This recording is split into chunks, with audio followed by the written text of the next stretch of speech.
Welcome back, guys. Today I wanted to talk about overcoming comparison.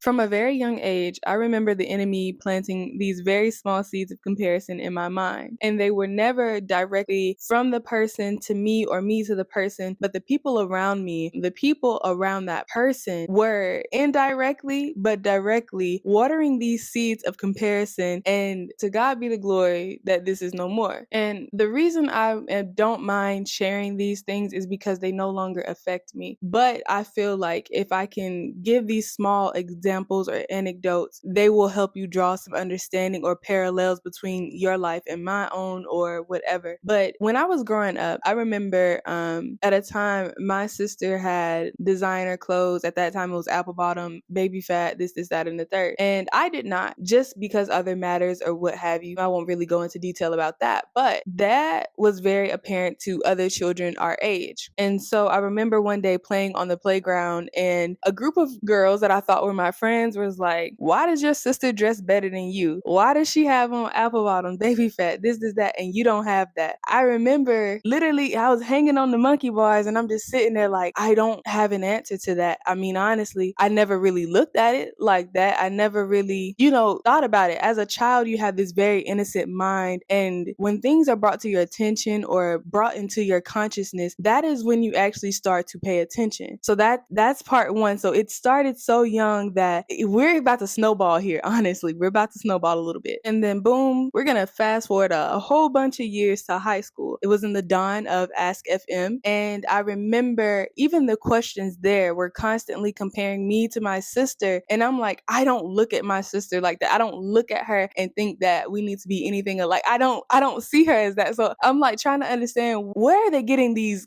ideas and questions from? I remember a peer of mine being asked a question about myself in comparison to two other girls. We looked nothing alike outside of being light skinned and had long hair. That's it. We didn't have anything in common. We did different things. We were all very different people. But I'm like, so you mean to tell me people are at home drawing up these comparisons, asking themselves who is better than who? Even though those things were not in my mind, they were not a direct thought of mine, I now begin to take this on because I'm like, if people keep bringing this up, if people keep talking about this must be something I need to pay attention to. And so what happens is you get so trapped and caught up in this comparison that it starts to dictate your way of life. I remember even the times that I was on social media. And social media, it is not an inherently bad thing, but it depends on your intent and your mindset going into it, how firm you are in Christ, your belief system. And that is kind of what navigates your usage and how it affects you. But at that time, I was not in Christ. And so whenever I did post, I would look at the people that I was compared to and be like, okay, so they do this in their pictures, this is that in the third. And then, okay, well, dang, we kind of attract the same people. So like, are we alike or are we not? And it was one of those things that made me so afraid to post. And just looking at numbers, it was a thing that was so ingrained in my mind that I could not enjoy my own life. And granted, that is the past. I have no ill feelings about the people that allowed this to pass or even brought up these comparisons, because you have to look at it and realize these things are spiritual. It doesn't matter where it starts. But when things happen, you have to realize when these attacks happen, there's a calling or something on your life, and the enemy is trying to get you young, trying to hit you where it hurts immediately. And some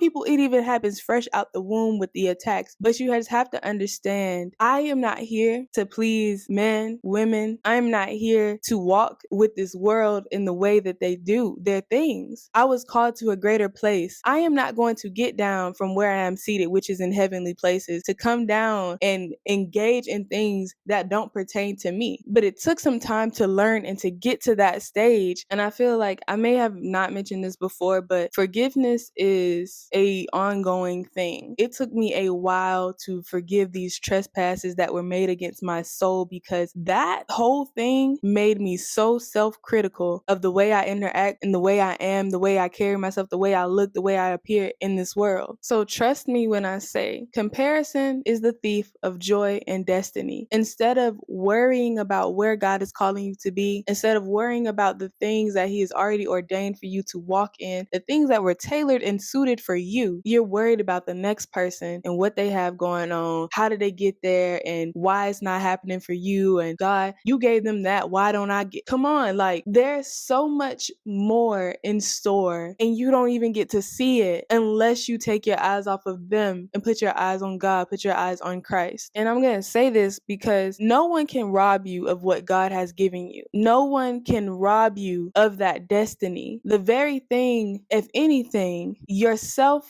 dwelling on what was said, what happened, causes that delay. So why when God speaks, His word does not turn into Him void. So that thing is going to come to pass. But are you going to walk in it? Or are you going to listen to what everybody else says and follow along and compare your life to what God has for somebody else? And this was a talk that I had to have with myself, because I'm like, Chetehyast, are you going to wake up, see the gifts, see the very things that He is giving you? Or are you going to let them pass you by because you're afraid, because you don't want to be seen, because you don't want to be compared? Are you going to do the very thing that the enemy, that the people around you, that the spirit, are you going to do that very thing? Are you really going to lay down and be defeated before you even start, before you even begin, before you have even seen the fullness and came into the understanding of what God has already ordained for you? I had to have that talk with myself. And I am grateful that this understanding and this revelation came when I'm in my youth. And it's never too late to have that revelation about your life or receive revelation from God, but put it into act. Don't just sit there and marinate it and be like, dang, that happened. I know now. But what are you going to do about it? What are you going to do moving forward? If anything, understanding that time that was taken or that hurt that it caused, allow that to be a part of your testimony in which you use to not only excel in your calling, but propel others into their calling. And honestly, that's why I advocate so hard for being firmly rooted in Christ, that your confidence is Christ-centered, because you don't budge. Like, it might be some winds or some hail or something every now and then, but that root, that tree, that bark, that trunk, it's firm, it's rooted, as opposed to relying on the opinions and ever changing in and out of this world. Like, I just would not want to be a slave to things that consistently change, things that literally have no basis. It's just assumptions, opinions, and then people being boisterous and loud with their opinions. That's it. And then that's why it gets heard. Don't let comparison cause you to be disobedient to God. This is your call to stand firm, be rooted in the nonsense going on, stay focused. Want to know who is it that God has called you to be? Who is it that He's growing you up to be? Who is it? What work is He doing in you? That's what your mind should be. And I'll leave you with this because I really didn't want to talk for too long, but I was just kind of like, but may your path be fruitful. May God multiply you. May the very fruits of your path be poured unto others. Just stay focused on that person in the mirror, on God, what He's doing in you. You'll be fine. You'll be okay.